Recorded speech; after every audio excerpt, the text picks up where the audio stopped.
Zoti Berisha, në këtë tryezë ditën e sotme, cili ishte fokusi i fjalës tuaj, çfarë u diskutua dhe çfarë pritshmërish keni nga partnerët e Partive Popullore Europiane? Së pari, unë falënderova me shumë përzemërsi Partinë Popullore Europiane, presidentin Weber, sekretarin e përgjithshëm Montserrat, e cila ka shndruar në një fokus shumë të rëndësishëm Ballkanin Perëndimor dhe ka organizuar në një harë kohor të shkurtër 2 konferenca të mëdha për çështjet e zgjerimit, e para në Malnezi, e dyta sot në Sarajevo, si dhe ka sjellë në Tiranë një mision shumë të rëndësishëm faktmbledhës për zhvillimet në Shqipëri.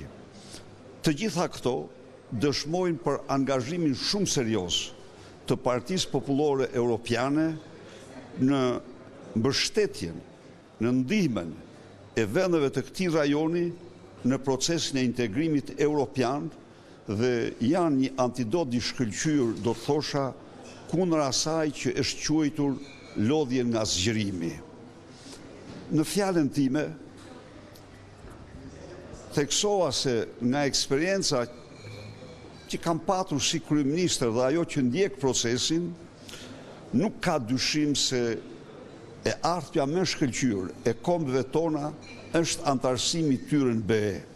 Por në këtë kontekst, një nga kushtet më themelore, më fundamentale, është respektimi i shtetit ligjor në rrafshin kombëtar dhe në rrafshin ndërkombëtar, duke nënkuptuar në rrafshin kombëtar respektimin e gjitha drejtave dhe lirive të qytetarëve, respektimin e institucioneve të pavarura, respektimin e funksionimin e sistemit drejtësisë, ekonominë funksionale të tregut. Pra, procesi i integrimit vetvete ka si qëllim madhor të bëjë qytetarë shqiptar më të lirë, më të begat, më të sigurt. Dhe ky është një kusht vendimtar. Theksova se shteti ligjor duhet të konsiderohet jo vetëm në rrafshin kombëtar, por edhe në rrafshin ndërkombëtar në kuptimin e zbatimit të gjitha konventave, kartave dhe marrëveshjeve ndërkombëtare mbi të cilat bazohen liritë dhe drejtat e qytetarëve, të minoritarëve dhe procesi i integrimit. Shpreha mendimin se respektimi i këtyre kartave, respektimi i këtyre konventave është kusht themelor që minoritetet të gëzojnë liritë e vërteta në vendet ku jetojnë. Sikundër, u shpreha se në interesin më të mirë të kombëve tona, disa sherrë të skaluarës duhet të mbyllen, ashtu siç i mbyllen 2 vendet tona të rajonit, Kroacia dhe Slovenia, dhe që sot janë shembull frymëzimi për ne me progresin e tyre.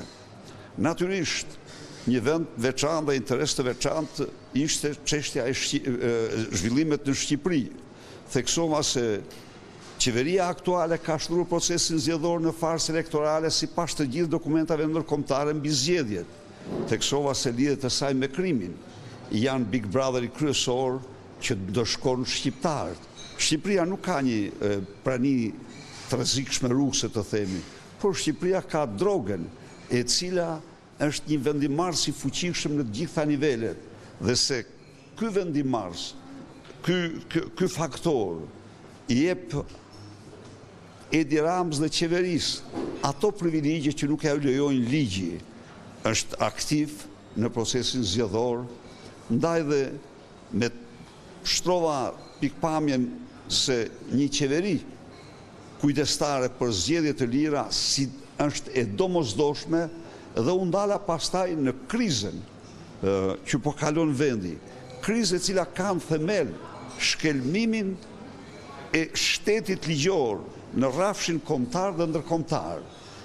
Theksova se protestuesit, rinia dhe qytetarët shqiptar kërkojnë për të gjitha motivet largimin, dorëheqjen e Edi Ramës dhe se ai po trajton protestën në një mënyrë përçmuese, kërcënuese dhe të padej.